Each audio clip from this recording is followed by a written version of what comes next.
তাইওয়ানে ভয়াবহ ভূমিকম্প। 25 বছরের সবচেয়ে ভয়াবহ ভূমিকম্প হলো তাইওয়ানে লণ্ডভণ্ড তাইওয়ান। 25 বছরের মধ্যে সবচেয়ে বিধ্বংসী ভূমিকম্পর সাক্ষী থাকল এই স্বশাসিত দ্বীপরাষ্ট্রটি। বুধবার সকালে তাইওয়ানে 7.7 রিক্টার স্কেলে মাত্রায় একটি ভয়াবহ ভূমিকম্প হয়। এখনও পর্যন্ত 9 জনের মৃত্যুর খবর মিলেছে। আহত হয়েছে কমপক্ষে 930 জন। তবে সংখ্যা বাড়তে পারে বলে আশঙ্কা করেছে। জারি করা হয়েছে সুনামির সতর্কতা। শক্তিশালী ভূমিকম্পে বিপর্যস্ত তাইওয়ান। বুধবার স্থানীয় সময় সকাল 8টার দিকে দেশটির পূর্ব উপকূলে 7.7 মাত্রায় এ ভূমিকম্প আঘাত আনে। এরপর আরও কয়েক ডজন বার তাইওয়ানে ভূমিকম্প কেঁপে ওঠে। এরপর আরও ভূমিকম্পের আশঙ্কা করা হচ্ছে। এই সব ভূমিকম্প কতটা শক্তিশালী হবে তাও অজানা। তাই সবাইকে সতর্ক থাকতে আহ্বান করেছেন তাইওয়ানের কর্মকর্তারা। তাইপের কেন্দ্রীয় আবহাওয়া প্রশাসনের সিসমোলজিক্যাল সেন্টারের পরিচালক চিয়েন ফু বলেন, ভূমিকম্পটি ভূমির কাছাকাছি এবং এটি অগভীর থেকে আঘাত এনেছে। এটি তাইওয়ান এবং উপকূলীয় দ্বীপপুঞ্জ জুড়ে অনুভূত হয়েছে। এদিকে এই ঘটনায় মৃত্যুর সংখ্যা বেড়েছে। বুধবার এই প্রতিবেদনে লেখার সময় 9 জনের মৃত্যুর বিষয়টি নিশ্চিত হয়ে গেছে। তাইওয়ান সরকার জানিয়েছে সুনামির ভয় কেটে গেছে, তবে হতাহতের চিত্র খারাপের দিকে যাচ্ছে।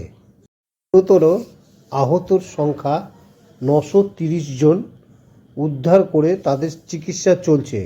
ডজনের বেশি মানুষ ধ্বংসস্তূপের বিভিন্ন স্থানে আটকে পড়েছে। তাদের অবস্থা শনাক্ত করে উদ্ধারের অভিযান চলছে।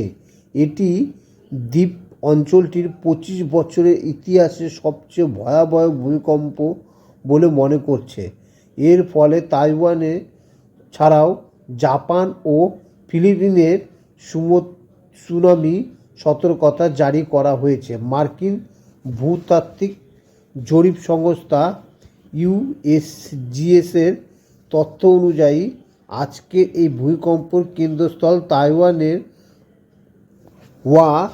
লিয়েন শহরের 18 কিলোমিটার দক্ষিণে ভূপৃষ্ঠের 34.8 কিলোমিটার গভীরে এর উৎপত্তি বলে জানানো হয়। তবে তাইওয়ানের সেন্ট্রাল ওয়েদার অ্যাডমিনিস্ট্রেশন বলেছে এই ভূমিকম্পের গভীরতা ছিল 15.5 কিলোমিটার। এর কম্পন ছিল খুব তীব্র। লিয়েন শহরের এক নারী বলেন, তিনি সকালে নাস্তার প্রস্তুতি নিচ্ছিলেন। হঠাৎ কম্পনে ভীত হয়ে পড়েন। তার ভাষ্য, এটি আমার দেশের সবচেয়ে ভয়াবহ ভূমিকম্প। অপরদিকে তাইপের একটি হাসপাতালে 60 বছর বয়সী কর্মী চ্যাং ইউলিন কম্পনকে খুব শক্তিশালী বলে বর্ণনা করেছেন। তিনি বলেন, মনে হয়েছিল বাড়িটি ভেঙে যাচ্ছে। তাইওয়ানের বুধবার 3 এপ্রিল সকালে আঘাত হানে 7.7 মাত্রার ভূমিকম্পটি 25 বছরের ইতিহাসে সবচেয়ে শক্তিশালী ভূমিকম্প।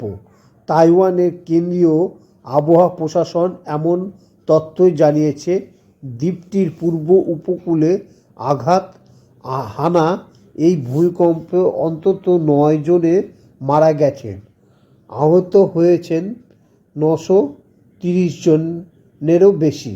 এখনও নিখোঁজ রয়েছেন অর্ধশতাধিক। আধুনিক তাইওয়ান ইতিহাসে এমন বেশ কয়েকটি বড় ভূমিকম্প ঘটেছে। এক নজরে সেগুলি একটু দেখে নেওয়া যাক। 1935 সালে এপ্রিলে তাইওয়ানের পশ্চিম উপকূলে ভয়াবহ ভূমিকম্প আঘাত আনে, যার মাত্রা ছিল 7.1। কেন্দ্রীয় আবহাওয়া প্রশাসন মতে এই ভূমিকম্পে 3,200 জনের মানুষ মারা গিয়েছে, আহত 12,000-এরও বেশি, প্রায় 50,000-এর মতো ঘর বাড়ি ধ্বংস। তাইনান 1941 সালে মার্কিন যুক্তরাষ্ট্রের ভূতাত্ত্বিক জরিপ সংস্থা ইউএসজিএস জানায় 1941 সালের ডিসেম্বরে দক্ষিণ পশ্চিম তাইওয়ানে 7.3 মাত্রায় ভূমিকম্প আঘাত আনে। এতে কয়েকশো মানুষ নিহত হয়। চি 1999 সালে সেপ্টেম্বরে তাইওয়ানে আঘাত আনে ভূমিকম্পের মাত্রা ছিল 7.6। এই ভূমিকম্পে প্রায় 2,500 মানুষ মারা গিয়েছে। তাইপেই থেকে প্রায় 90 মাইল দক্ষিণ পশ্চিম আঘাত হানা হয়। এই ভূমিকম্পটি ছিল দ্বীপের ইতিহাসে দ্বিতীয় বড় প্রাণঘাতী ভূমিকম্প। ইউএসজিএস এবং কেন্দ্রীয় আবহাওয়া প্রশাসনের তথ্য মতে এই ভূমিকম্পে 10,000 মানুষ আহত হন এবং 1 লাখের বেশি ঘর বাড়ি ক্ষতিগ্রস্ত হয়। ইউজিং 2016 তাইওয়ানের সবচেয়ে কাছের ভূমিকম্পটি হয় 2016 সালে দক্ষিণ পশ্চিম তাইওয়ানে আঘাত হানা। এই ভূমিকম্পের মাত্রা ছিল 6.4। এতে তাইওয়ানের একটি 17তলা অ্যাপার্টমেন্ট কমপ্লেক্স ধসে পড়ে, নিহত হন অন্তত এক। এই ভূমিকম্প সম্পর্কে ইউএসজিএস বলেছিল যে ওই একই লোকেশনে 250 কিলোমিটার বা 155 মাইলের মধ্যে গত 100 বছরে 6.4 মাত্রা বা তার বেশি 90টি ভূমিকম্প আঘাত আনে। খবরটি যদি ভালো লাগে তাহলে পরে চ্যানেলটিকে অবশ্যই সাবস্ক্রাইব করুন।